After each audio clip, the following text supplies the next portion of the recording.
Alright, ladies and gentlemen, welcome to the show. Here today to discuss about WWE Smackdown, January 29, 2021 episode.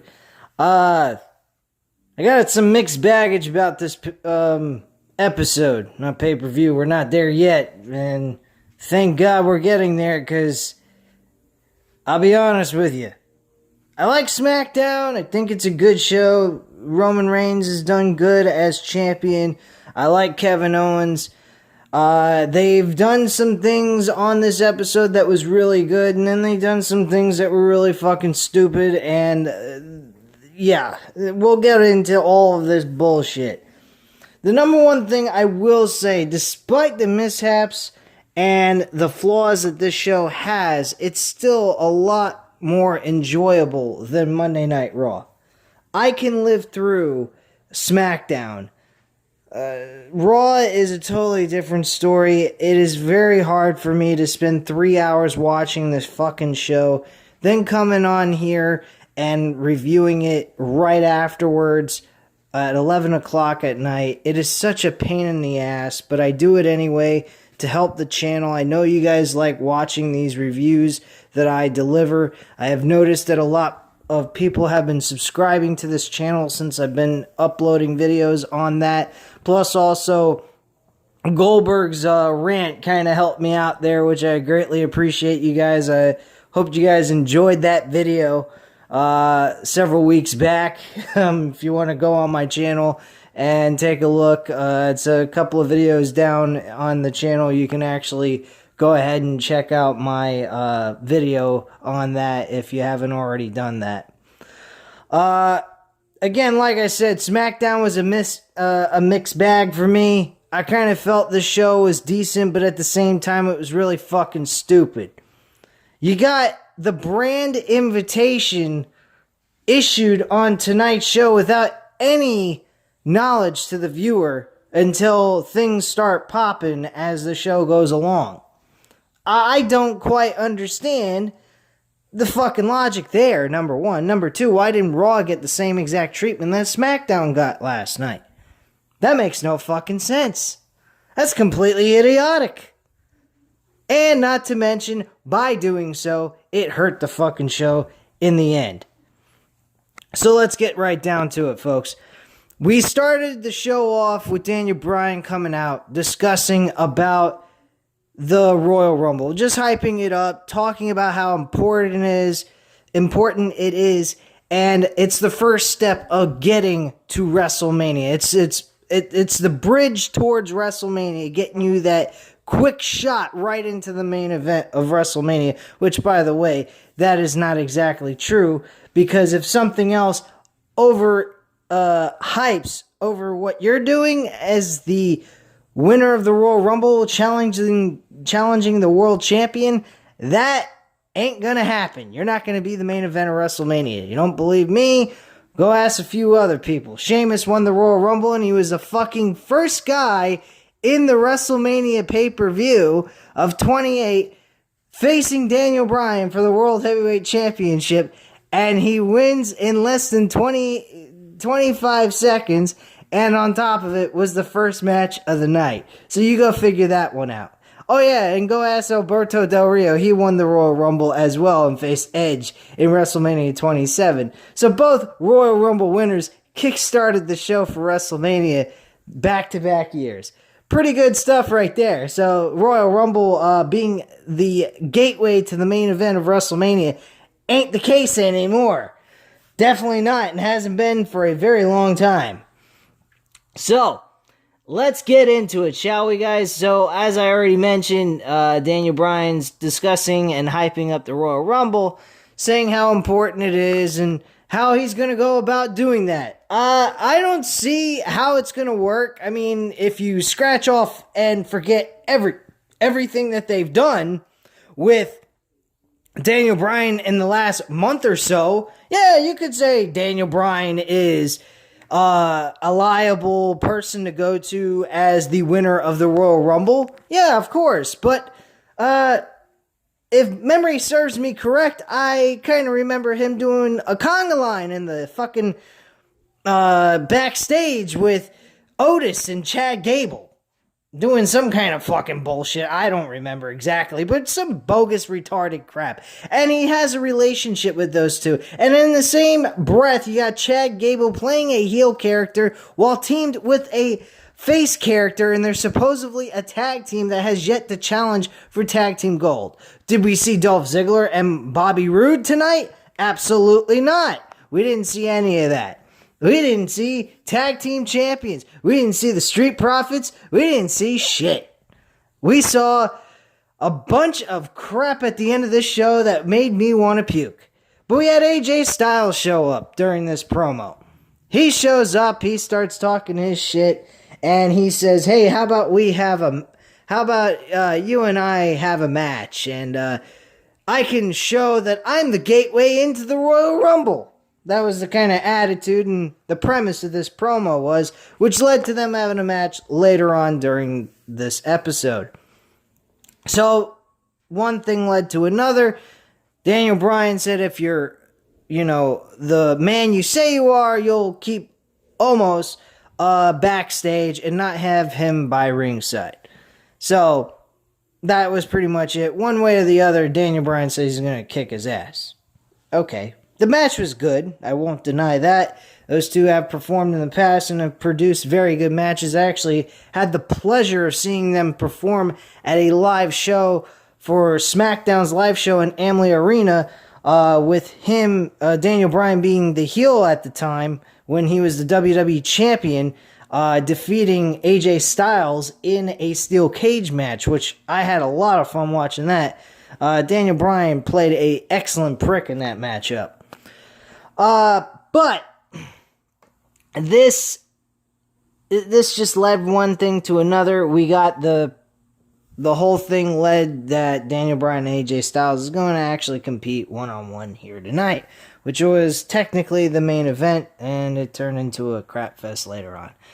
So, we then had our very first match. This first match was Bianca Belair versus Bayley. Now, I have mixed feelings about this. Bayley lost the match to Bianca Belair, and thankfully not by a roll-up. It was by Bianca's finisher. I feel that it was kind of cool that they went about doing this and having this match occur on SmackDown, but in the same breath, I kind of don't think that they should have had Bianca Belair beat Bayley. I think this match should have been a throwaway match in the sense that these women ended up being in a no contest, brawling outside, attacking one another, kicking each other's asses, taking steel chairs, weapons of all kinds, and just getting really physical. And really, this match should have just been a physical brawl and nothing more than that. There shouldn't have been an end result to this or anything like that. Because I kind of feel this match actually deserves to be at the WrestleMania pay-per-view. I think this would get great interest by a lot of people. It might even outshine the fucking women's SmackDown title, which is kind of crazy if you think about it, because it's being held by Sasha Banks. But at the same time, I do see a positive to this also, because Bianca Belair winning this match, and then she goes on to win the Royal Rumble to face Sasha Banks at WrestleMania, I think is a great opportunity for her. And I don't think Sasha Banks should keep the title. I think we should put the fucking, rocket on the rocket whatever the fuck I'm trying to say here. I think we should just put the fucking rocket on Bianca Belair's back and have her fly with this and see how she can do. The only way you're going to really find out a superstar is qualified enough to have a role like that is push her into the pool, man, and see if she can sink or swim. That's all there is to it. Bottom line, I think Bianca Belair being women's champion on SmackDown would do her a lot of good. Now, the major issue I do have with doing that so soon, because there's a lot of pros and there are cons to this. Bianca Belair being the champion so soon we don't have a lot of good female heels on SmackDown, nor Raw anyways. Raw and SmackDown's women's characters are trash. They couldn't, light a candle to Sasha Banks, Becky, and Bayley. I would say Charlotte, but Charlotte's kind of went down the fucking toilet heavily over the last 2 to 3 years, in my opinion. She ain't even that good anymore. She is too stuck up and full of herself that she's forgot how to wrestle, in my personal opinion, based on what I've seen the last couple of weeks on Raw. But with all that aside, I think that Bianca Belair would benefit from this. But there is another thing to this that I would be okay with. Bianca or Bayley winning the Royal Rumble would be the prime choice I would take. Bayley would be another choice. Like I said, Bianca or Bayley. Bayley winning the Royal Rumble would be awesome in the sense that if we got Bayley and Sasha Banks for the women's title at WrestleMania, but forget about a regular match or a Hell in a Cell or any of that. Fuck the pinfalls. Fuck the submissions. Let's go for a Shawn Michaels, Razor Ramon, female version. I think Sasha Banks and fucking Bayley could pull that off. I really think we could see a reincarnated version from a female's perspective of what Shawn Michaels and Razor Ramon pulled off at WrestleMania 10. I think that would be a fucking great match. Ladder match, these two competing over. I think we'd see an outstanding matchup between these two women in a match like that. I think that would be great. So my attitude is my two picks is Bianca and Bayley. They're the two best choices right now from the females division. Anyone else would be a fucking waste. Shayna Baszler would be a great pick, but she should have had that last year. This year, she's just went totally down the fucking toilet being in these stupid storylines on Raw. I'm sorry to say. But yeah, Bianca Belair wins against Bayley. We do see a promo performed afterwards. Bianca Belair is interviewed at the top of the ramp. She's asked to how she feels about beating Bayley. She's very excited. She felt great about the opportunity. She was so proud that she managed to beat a woman like Bayley, who has had the SmackDown Women's Championship for the longest out of anyone that's had the title in its existence. And she is extremely stoked about this and really looking forward to the Royal Rumble to move on to the next step in her career, to moving on to a World Championship match against Sasha Banks.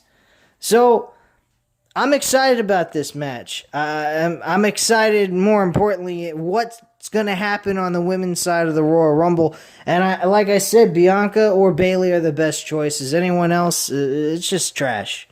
I don't really care about Charlotte Flair winning again for a second. That would make me nauseate and feel really pissed off if that happens. You'll definitely hear a rant on this channel, most definitely. We had King Corbin and Dominic Mysterio one-on-one. This was a decent match. I actually enjoyed this matchup, and personally, to be quite frank with you guys, I think it's time for King Corbin to be pushed. I think it's time for him to start getting a more serious role on SmackDown and being a more important heel behind Roman Reigns, that is, because Roman Reigns is the best heel on SmackDown.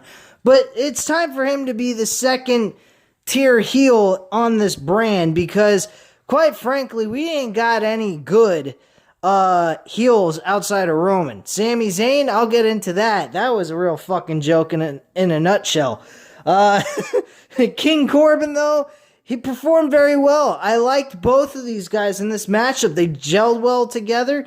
They did a lot of good stuff. King Corbin actually did a really nice powerlifting powerbomb shifting it from a sidewalk slam into a powerbomb, and then Dominic Mysterio countering it with a hurricanrana into the turnbuckle and him smashing his head right into it. I thought that was an excellent fucking spot right there throughout this entire match.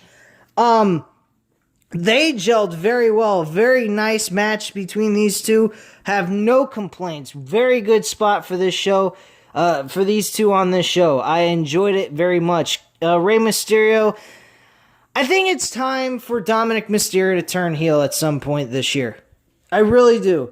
I think him going up against his father would be really cool. I think that would be a great matchup for him at SummerSlam, possibly. Him being with King Corbin might be helpful. He could be a mid-card champion in their little faction.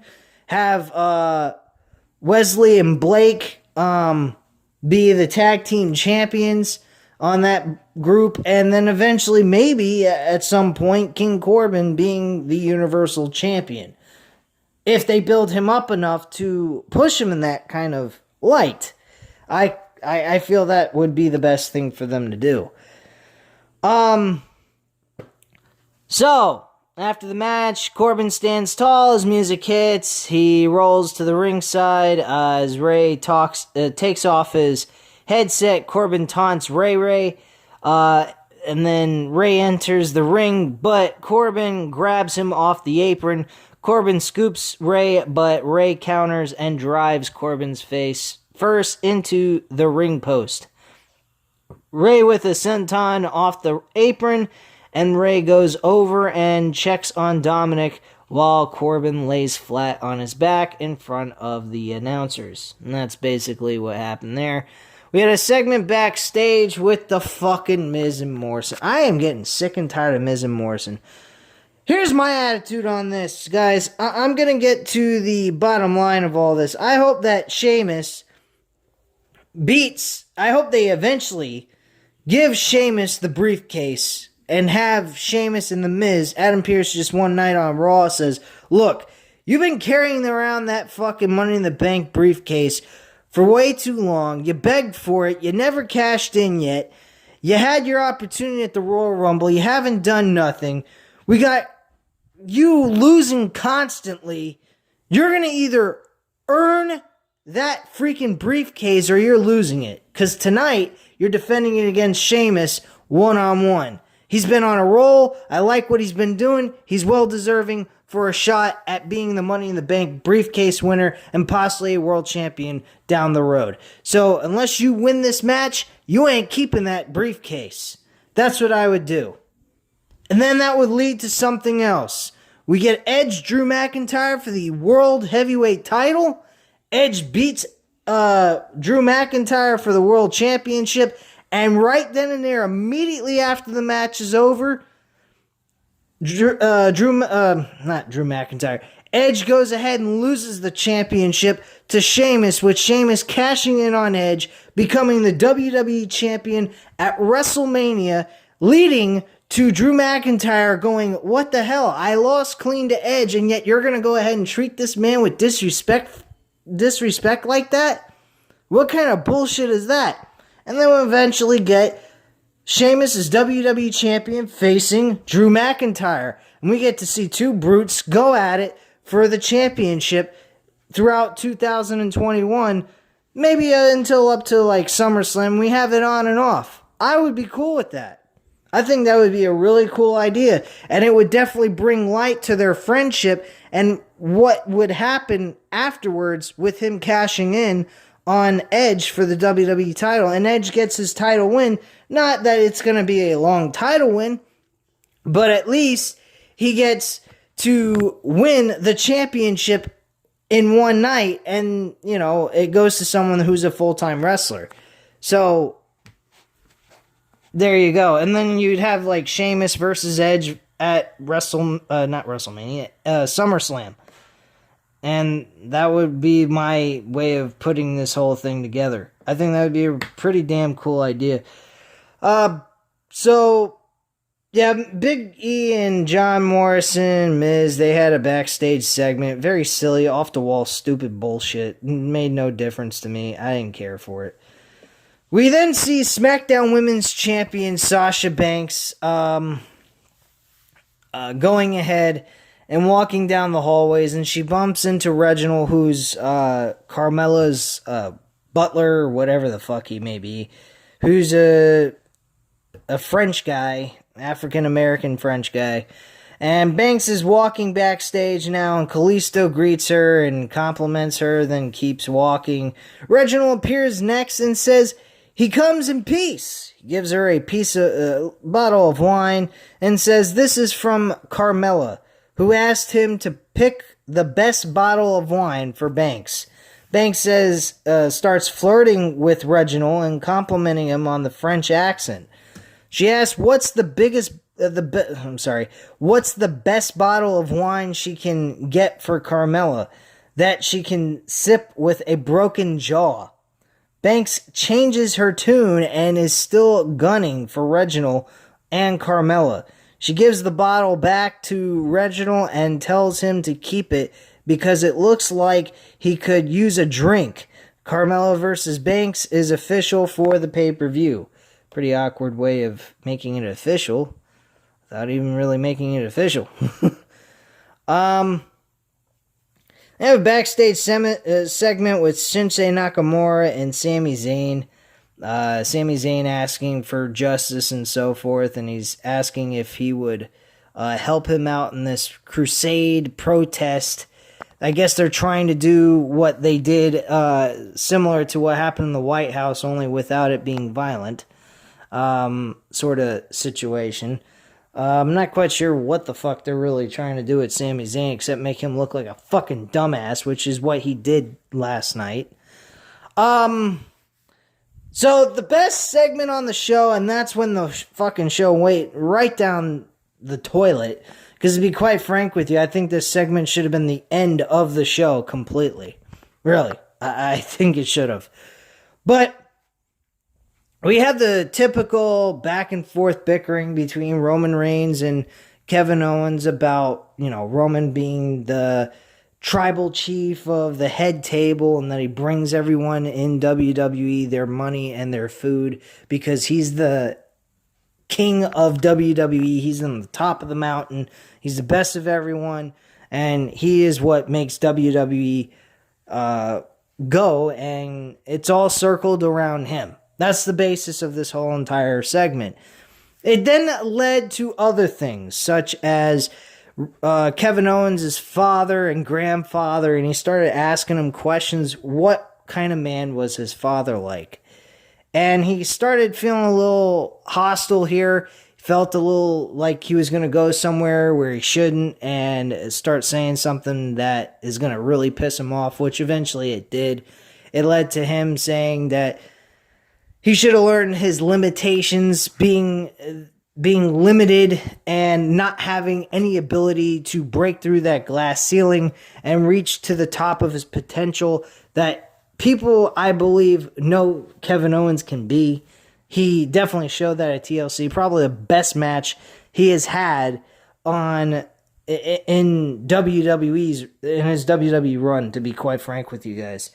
But yeah. At the end of the day, guys, this led from one thing to the next.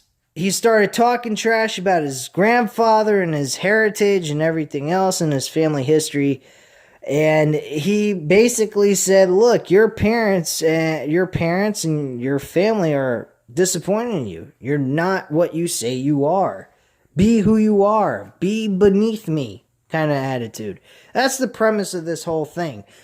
And at the end, I think Kevin Owens did fuck up in what he was trying to say. I'd have to go back and listen to it again, but I think he botched what he was trying to say. Because Kevin Owens legitimately was getting pissed off. He came off genuinely mad about what was being said about his parents and himself and everything else. And I think he slipped and fucked up and said that Roman's not, I think he says, I'm not going to be the last man standing. I think he fucked up and said that. Instead, he probably was meaning to say, you're not going to be the last man standing. I am. And then he corrected himself, and he just was getting pissed off. I think he also slipped, and he fucked up with the whole thing, and he didn't mean to say that, and he was just pissed. He threw the water bottle on the ground, and he just walked away from the screen. And while he was trying to talk to Roman just took the remote and turned himself off completely. Which I thought was fucking hilarious. Like, it was kind of ironic in a way. Like, is that Vince McMahon's way of telling us, just turn off your TV, because there ain't nothing after this. This is the end of the show. Get the fuck away from the TV. You're gonna get disappointed. And that's what happened, because immediately after this, we had fucking Daniel Bryan and AJ Styles. Very good technician wrestling matchup for the most part, and then it ended up being a disqualification. But we had all this other bullshit going on backstage, on the outside of the ring. We had fucking Sami Zayn showing up with a freaking picket sign saying some shit about moral injustice. Stand against moral injustice is what the thing said, and it was with his name. I thought it was kind of clever with that, but my God, you got fucking Sami Zayn during a Daniel Bryan AJ Styles match that has nothing to do with what's going on in his storyline. Like, what the hell does that matter? Now, if we had like Shinsuke Nakamura or Cesaro wrestling in the ring, I could understand him doing something like that, but this didn't make any sense for him to even be there. Cesaro was there during that matchup too, which kind of made sense, kind of didn't. But I mean, he's in the Royal Rumble, so I did understand why he would be doing the commentary as a guest, a commentator. But the rest of it didn't make any sense. You had fucking Sami Zayn running around the ring protesting like a jackass. Then you had Big E showing up out of fucking nowhere. You got all kinds of friction going on outside, overlapping what's going on in the ring. They don't even focus what's going on in the ring half of the time once all three of these guys came out. And the match is getting turned into shit, and you get Sami Zayn attacking fucking, I believe it was Daniel Bryan. And then we get a 6-man tag team match. A 6-man tag team match. Okay. Sounds like typical WWE Raw bullshit. From what I remember, seeing Raw doing this a lot. I don't remember Smackdown doing this too often. So this 6-man tag team match breaks loose. Okay, so we got Shinsuke Nakamura, I believe, Big E and Daniel Bryan versus Cesaro, Sami Zayn, and I'm trying to remember who else was. Oh yeah, and AJ Styles. Then this match broke down again. We had a second impromptu match, along with the original match that was already made for the end of the night. This ended up having The Miz and Morrison attacking Big E. Then we get a 10-man tag team match, 5-on-5. We now have Sheamus. We got some other I don't remember who the fuck else was there. We had Daniel Bryan. Let me recalculate this. Daniel Bryan, AJ Styles. Daniel Bryan, Shinsuke Nakamura, Big E, and Sheamus, and someone else. Otis. My bad. It was Otis who was there. And then we had fucking Morrison, Miz, AJ Styles, Cesaro, and Sami Zayn.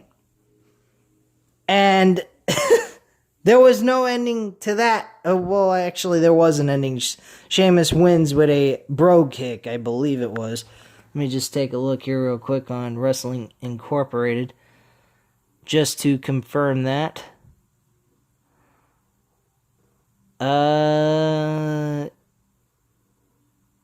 Yes, that is correct. He ends up hitting the brogue kick and getting the 1, 2, 3, and that's it. And that was the end of the show. We just basically had a brawl break out with, hyping up the Royal Rumble by doing a mini Royal Rumble situation. And then Braun Strowman shows up out of fucking nowhere. He's part of the Royal Rumble? He's been gone for months. Now he's all of a sudden inserted into the Royal Rumble. Are we fucking kidding ourselves here? What is Braun Strowman going to gain being in the Royal Rumble? It is so fucking stupid. I'm sorry, guys, but that's where the show should have just ended. When Roman Reigns pressed the remote channel, we should all just pressed it with him, because this was a fucking shit show afterwards. This was garbage. Beyond belief, man. This was absolute, complete garbage. Half of it was great. The other half of it, you could have took it and threw it in the fucking garbage can, because it was worthless. Really, big time worthless crap. And then your big guest to show up out of fucking nowhere is Braun Strowman. A return of Braun Strowman on Smackdown. Ooh, really surprising. Looks like a fucking garbage man still with fucking gloves on his hands. What a joke. Anyway, guys, that is your review. That is all I have to say at this time. This was a fucking, I don't know how to say it. Good, bad, ugly. I don't know what the fuck to say about this show. I'm completely confused on what to say, if this was a great show, good show, shit show, or just a complete utter waste of everyone's time. But it all depends on your opinion. And if your opinion matches up with mine, my opinion is it was a decent show, but still it had a shit bag ending. And like I've said many times before, if you have a good show going on, your ending sucks. It sucked. So I'm going to go with this show sucked. If you guys agree, hit the like button. And even if you don't agree and you enjoyed my commentary on this, hit the like button anyway. Hit the subscribe button if you're not already subscribed to the channel, of course. And leave a comment down below, and I'll definitely get back to you on that. And I thank you very much for watching. Have a great night, guys. I may be uploading a video of my Royal Rumble preview and predictions video, possibly. Or I may just go straight to the review once the show is over on Sunday night. But regardless, you guys will hear from me about the Royal Rumble. And if Goldberg wins, folks, I'm going to be bitching. I'm going to be complaining. If you enjoy my rants, you'll be enjoying this one, because I'm going to be going all out fucking crazy on that one. Anyway, guys, thank you very much again for watching. Have a great night. Bye.